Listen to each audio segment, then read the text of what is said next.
اعوذ باللہ من الشیطان الرجیم بسم اللہ الرحمن الرحیم۔ پیارے بچوں، ہم لوگ ہاتھی کا وزن پڑھ رہے ہیں، تو آج اس کا دوسرا پیرا ہم شروع کریں گے۔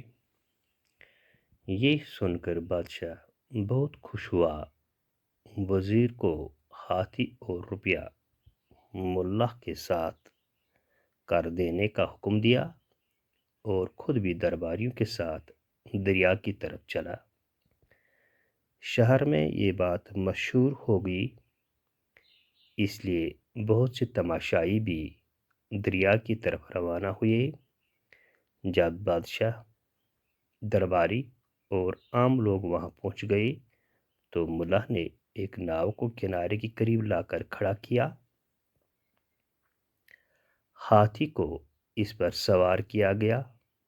ہاتھی کے بوجھ سے ناؤ کا کچھ حصہ پانی میں ڈوب گیا۔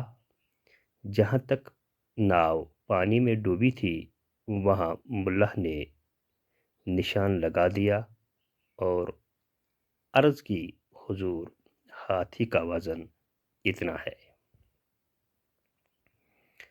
اب ہاتھی کے وزن کے برابر روپیے تولنے کے لیے ناؤ کو اس نشان تک پانی میں ڈبو دیا جائے۔ اس کے بعد ناؤ میں روپیے بھرنے کے لیے کہا گیا۔ بادشاہ کے حکم سے لوگ ناؤ میں روپیے بھرنے لگے۔ ناؤ پانی میں نیچے ہوتی گئی۔ جب نشان تک ناؤ ڈوب گئی تو ملہ نے کہا، بس اب ہاتھی کے وزن کے برابر ان روپیوں کا وزن ہو گیا۔ بادشاہ اور درباری ملہ کی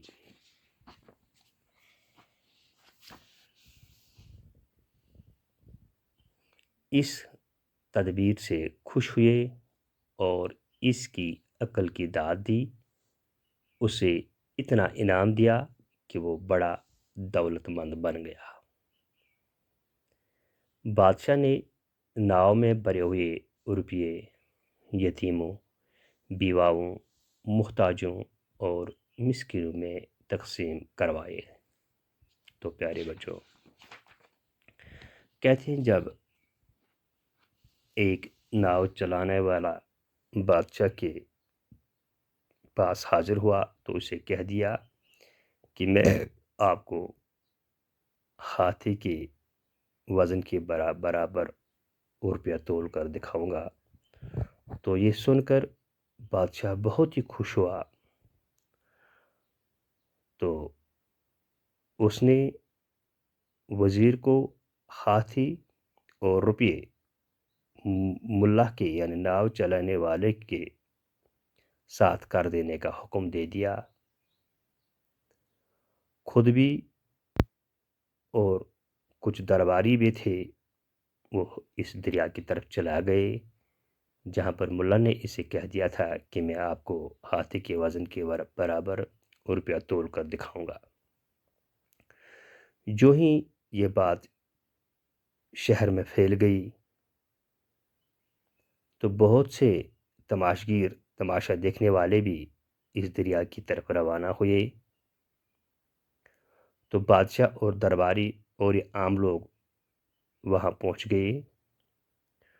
تو اس ناؤ چلانے والے اس ملا نے ایک ناؤ کو دریا کے کنارے پر کھڑا کر دیا، تو اس میں ہاتھی کو سوار کیا گیا۔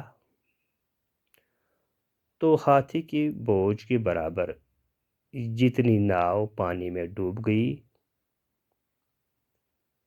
تو وہاں پر ملا نے ایک نشان لگا دیا، تو عرض کیا کہ حضور، بادشاہ سلامت، یہ ہاتھی کا وزن ہوا۔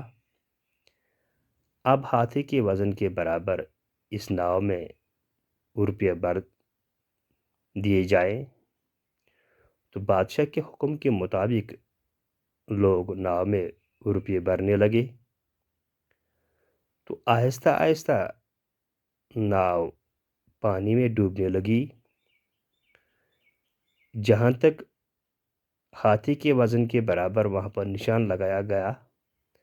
جب روپیہ بڑھتے بڑھتے وہاں تک یہ ناؤ پانی میں ڈوب گئی